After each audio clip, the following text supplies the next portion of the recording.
want to pursue your plan because in many ways it is similar to the Obama stimulus plan in 2009, which has led to the slowest GDP growth since 1949. Correct. Thank you, sir. You told me in July when we spoke that the problem is that President Obama didn't get to do enough in what he was trying to do with this stimulus. So is your plan basically even more of the Obama stimulus? Well, it's a combination, Chris. And let me say that when you inherit the level of economic catastrophe that President Obama inherited, it was a real touch-and-go situation. I was in the Senate before I became Secretary of State. I've never seen people as physically distraught as the Bush administration team was because of what was happening to the economy. I personally believe that the steps that President Obama took saved the economy. He doesn't get the credit he deserves for taking some very hard positions. But it was a terrible recession. So now we've dug ourselves out of it. We're standing, but we're not yet running. So what I am proposing is that we invest from the middle out and the ground up, not the top down. That is not going to work. That's why what I have put forward doesn't add a penny to the debt, but it is the kind of approach that will enable more people to take those new jobs, higher paying jobs. We're beginning to see some increase in incomes, and we certainly have had a long string of increasing jobs. We've got to do more to get the whole economy moving, and that's what I believe I will be able to do. Mr. Trump, even conservative economists who have looked at your plan say that the numbers don't add up, that your idea, and you've talked about 25 million jobs created, 4% over a 10-year period growth, is unrealistic. And they say, you talk a lot about growing the energy industry, they say with oil prices as low as they are right now, that's unrealistic as well. Your response? So I just left some high representatives of India. They're growing at 8%. China is growing at 7%, and that for them is a catastrophically low number. We are growing. Our last report came out, and it's right around the 1% level, and I think it's going down. Last week, as you know, at the end of last week, they came out with an anemic jobs report, a terrible jobs report. In fact, I said, is that the last jobs report before the election? Because if it is, I should win easily. It was so bad. The report was so bad. Look, our country is stagnant. We've lost our jobs. We've lost our businesses. We're not making things anymore, relatively speaking. Our product is pouring in from China, pouring in from Vietnam, pouring in from all over the world. I've visited so many communities. This has been such an incredible education for me, Chris. I've gotten to know so many. I've developed so many friends over the last year, and they cry when they see what's happened. I passed factories that were thriving 20, 25 years ago, and because of the bill that her husband signed and she blessed 100%, it is just horrible what's happened to these people in these communities. Now, she can say that her husband did well, but boy, did they suffer as NAFTA kicked in, because it didn't really kick in very much, but it kicked in after they left. Boy, did they suffer.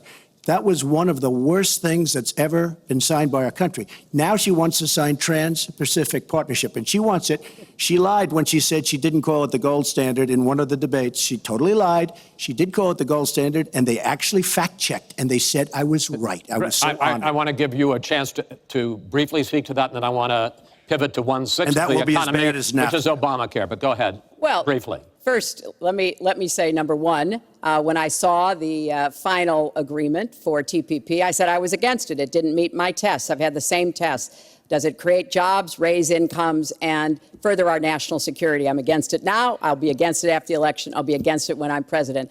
There's only one of us on this stage who's actually shipped jobs to Mexico, because that's Donald. He's shipped jobs to 12 countries, including Mexico. But he mentioned China. And, you know, one of the biggest problems we have with China is the illegal dumping of steel and aluminum into our markets. I have fought against that as a senator. I've stood up against it as Secretary of State.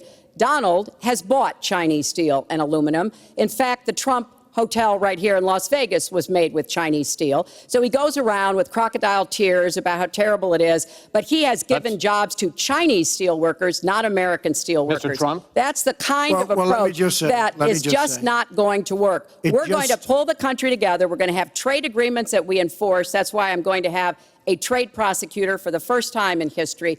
And we're going to enforce those agreements. And we're going to look for businesses to help us by buying American products. I ask a simple question. She's been doing this for 30 years.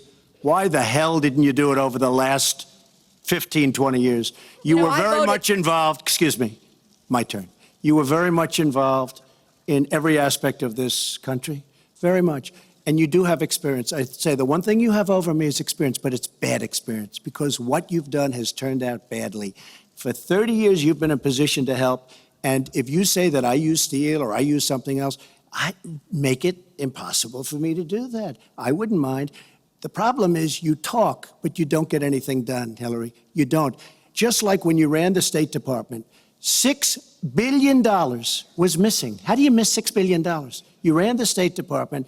$6 billion was either stolen, they don't know. It's gone. $6 billion. If you become president, this country is going to be in some mess, believe me. Well, first of all, what he just said about the State Department is not only untrue, it's been debunked numerous times. But I think it's really an important issue. He raised the 30 years of experience. So let me just talk briefly about that. You know, back in the 1970s, I worked for the Children's Defense Fund, and I was taking on discrimination against African-American kids in schools. He was getting sued by the Justice Department for racial discrimination in his apartment buildings. In the 1980s, I was working to reform the schools in Arkansas. He was borrowing $14 million from his father to start his businesses. In the 1990s, I went to Beijing, and I said women's rights are human rights. He insulted a former Miss Universe, Alicia Machado, called her an eating machine. And on the day when I was in the Situation Room, monitoring the raid that brought Osama bin Laden to justice, he was hosting the Celebrity Apprentice. So I'm happy to compare my 30 years of experience, what I've done for this country, trying to help in every way I could, especially kids and families, get ahead and stay ahead, with your 30 years, and I'll let the American people make that decision. Well, I think I did a much better job. I built a massive company, a great company, some of the greatest assets anywhere in the world. Worth many, many billions of dollars. I started with a $1 million loan. I agree with that. It's a $1 million loan, but I built a phenomenal company. And if we could run our country the way I've run my company, we would have a country that you would be so proud of. You would even be proud of it. And frankly, when you look at her real record, take a look at Syria, take a look at the migration, take a look at Libya, take a look at Iraq. She gave us ISIS because her and Obama created this huge vacuum. And a small group came out of that huge vacuum because we should have never been in Iraq, but once we were there, we should have never got out the way they wanted to get out. She gave us ISIS as sure as you are sitting there. And what happened is now ISIS is in 32 countries. And now I listen how she's going to get rid of ISIS. She's going to get rid of nobody.